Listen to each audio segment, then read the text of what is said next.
গভীর দুঃখের সঙ্গে জানাচ্ছি, আজ 5ই জুলাই শনিবার সকালে সমাধিস্থ হলেন নবদ্বীপ দেবানন্দ গৌড়ীয় সমিতির প্রাক্তন সর্বভারতীয় সাধারণ সম্পাদক শ্রীমৎ স্বামী ভক্তি বেদান্ত আচার্য মহারাজ। নবদ্বীপ কোলের ডাঙ্গায় ঘোষপাড়ায় বাগান বাড়িতে তাকে সমাধিস্থ করা হলো। এর ঠিক দুদিন আগে, অর্থাৎ আসলে বৈষ্ণব মতে সূর্যোদয় থেকে সূর্যাস্তের দিন যদি ধরা হয়, তাহলে বৃহস্পতিবার 3রা জুলাই রাত 12:20 যাকে ইংরেজি হিসাবে খ্রিস্টাব্দের হিসাবে শুক্রবার 4ঠা জুলাই 12:20 তিনি আসামের বাসুগাঁওয়ে হাসপাতালে শ্রীকৃষ্ণের চরণে বিলীন হয়েছেন। গত পরশুদিন রাতে বিলীন হওয়ার পর গতকাল রাতে তার নশ্বর দেহ নবদ্বীপ দেবানন্দ গৌড়ীয় মঠে এসে পৌঁছায়। ইনি গৌড়ীয় সমাজের সভাপতি ছিলেন দীর্ঘকাল, দীর্ঘদিন। এই আচার্য মহারাজ সকলের কাছে ভীষণ প্রিয় ছিলেন, সকলের অন্তরের প্রাণ ছিলেন আচার্য মহারাজ। আচার্য মহারাজ তিনি রথের সময় আসামের বাসুগাঁও মঠে গিয়েছিলেন। তারপরে সেখানে তার বার্ধক্যজনিত কারণেই তিনি পরম মঙ্গলময় ভগবানের চরণে স্থান নিলেন। উল্লেখ্য যে এই বাসুগাঁওয়েই কাছাকাছি অঞ্চলেই তার জন্মগ্রহণ হয়েছিল। তিনি চেয়েছিলেন, বলেছিলেন, আমায় মন্দিরে নিয়ে চলো। ভক্ত অন্ত প্রাণ ছিলেন, ভক্তি তার জীবনের শেষ কথা ছিল। তার ডেডিকেটেড লাইফ, তিনি সারাটা জীবন ভগবানের মহাপ্রভু সেবায় নিয়োজিত ছিলেন। মানুষের সেবাও তিনি বহু বহু কর্মকাণ্ডের মধ্যে দিয়ে তিনি মানুষের সেবা করে গেছেন।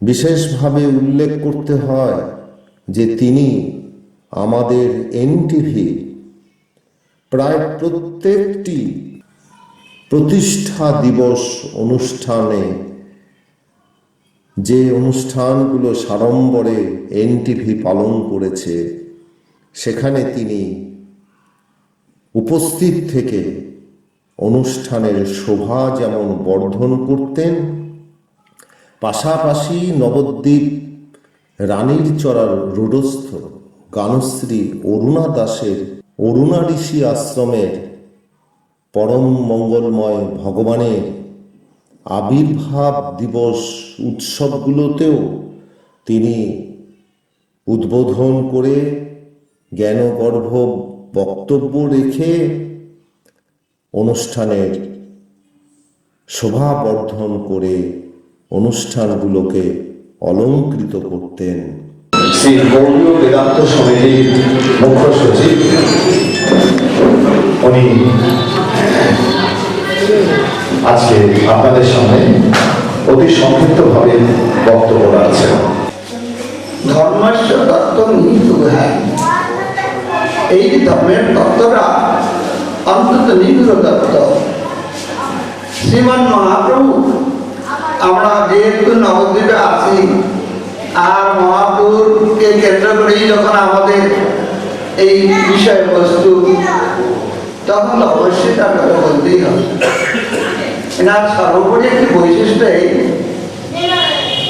তিনি নিজে হাতে কোনো গ্রন্থাদি রচনা করে যান নাই, একমাত্র 8টি শ্লোক রচনা করে যান। শিক্ষা শ্লোক এখন নামকরণ করা হয়েছে। এই 8টি শ্লোক কেন্দ্র করে বেদ বেদান্ত উপনিষদ যে তার দৃষ্টি কি বক্তব্য বিষয় এইটি এখানে বর্ণিত হয়ে আছে। কিন্তু সেটাকে নির্যাস নেওয়ার মতো যোগ্যতা হয়তো আমাদের সকলের পক্ষে সম্ভব নয়। তবে অবশ্যই অনুশীলন তো প্রয়োজন রয়েছে। দেখুন, আমরা শান্তি সবাই চাই, সুখ সবাই চাই, কিন্তু কোন শান্তি? এই জন্য আমরা পরম মঙ্গলময় না বলে প্রেমময় বলে থাকি। প্রেমের তাৎপর্য হলেই সেবা। এই সেবার বিভিন্ন দিক দর্শন রয়েছে। ভগবত সেবাকে কেন্দ্র করেই এই জীবের কথা বলা হয়েছে, অর্থাৎ ভগবত এরকম গামী। এই জন্যই জীব সেবার তাৎপর্য রয়েছে। আমরা যদি জলদৃষ্টি নিয়ে সেবার কথা চিন্তা করি, ঈশ্বরকে বাদ দিয়ে, তাহলে কি হবে? আসলে আমাদের গরম থেকে যাবে। ইংরেজিতে একটা কথা আছে, তারপর তো কি বলছেন সেখানে, +1 is always greater than that -1,000,000 or so। বলছেন তারপর যে এক সংখ্যা একমাত্র এক, এ যদি প্লাস আর যদি মাইনাস বহু সংখ্যক হয়, তবুও ওই এক প্লাস সঙ্গে আর বহু কাছে তুলনা হয় না। কেন? সব মাইনাস, মানে বিয়োগের ঘরে রয়েছে। এই যে যোগ সরকার কথা বলছেন, এরও এখানে একটা বৈশিষ্ট্য রয়েছে। যোগটা কার সঙ্গে? মায়ের সঙ্গেও হতে পারে, জড়জগতের সঙ্গেও হতে পারে, ঈশ্বরের সঙ্গেও হতে পারে। এই জন্য মহাপ্রভুর যেটা বিচারধারা, এনার বিচারধারা এত গভীরতম। মাত্র 8টি শ্লোক রচনা করেছেন। এই 8টি শ্লোককে কেন্দ্র করেই সমস্ত বেদ বেদান্ত উপনিষদ ইত্যাদি সারমর্ম সেখানে প্রকৃত হয়ে আছে। কিন্তু সেটি সংগ্রহ করার তো যোগ্যতা আমাদের মতো সাধারণ জীবী হয়তো হয় না। এই জন্য মহতের সঙ্গ করার প্রয়োজন রয়েছে। আমরা যেমন ধরনের আমরা সেবা করব, আমরা যেমন ধরনের সঙ্গ করব, আমাদের বৃত্তিটা অত্যন্ত সেবা করলেই যে হবে তা হবে না। একটা অসতের যদি আমি সেবা করতে যাই, ওদেরকে যদি মুখ লক্ষ্য করি, তাহলে আমাদের ভ্রান্তি এসে যাবে, সেটা বন্ধনের হেতু হবে। এই জন্য সেবা নিশ্চয়ই, এই যে প্রেমের কথা বলা হয়েছে, প্রেম বললে আমরা কি বুঝি? প্রেম মানে কিন্তু সেবা, সুষ্ঠু সেবা এবং অখণ্ড সেবা, নিত্যকালীন সেবা, সেইটি তো হলো প্রেম। আমরা কথায় কথা বলি প্রেমের কথা, কিন্তু কাকে বলে প্রেম সেইটার কথা আমরা ভাবনা করে দেখি না।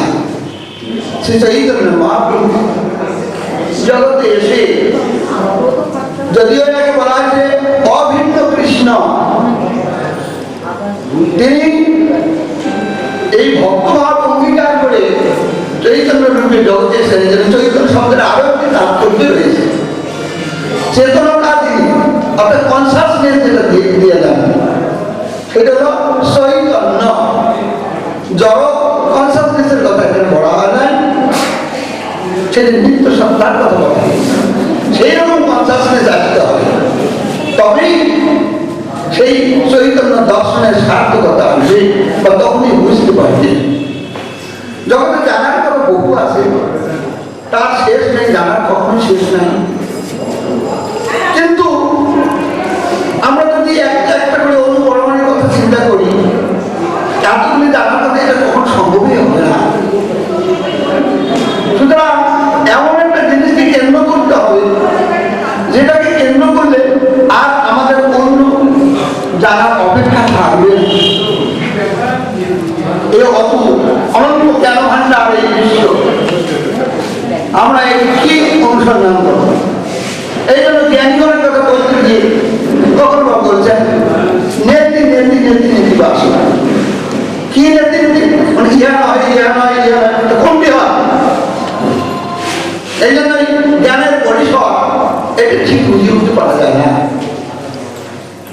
জ্ঞান এমন একটা বস্তু যা যেরকম স্থিরীভূত অবস্থায় যান তারা সেটা অনুভব করতে পারেন, কিন্তু সবটা সবার পক্ষে সম্ভব নয়।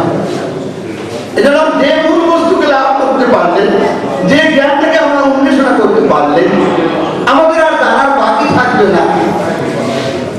সেইটার জন্যই এই চৈতন্য মহাপ্রভু জগতে এসছেন প্রেমময় রূপী।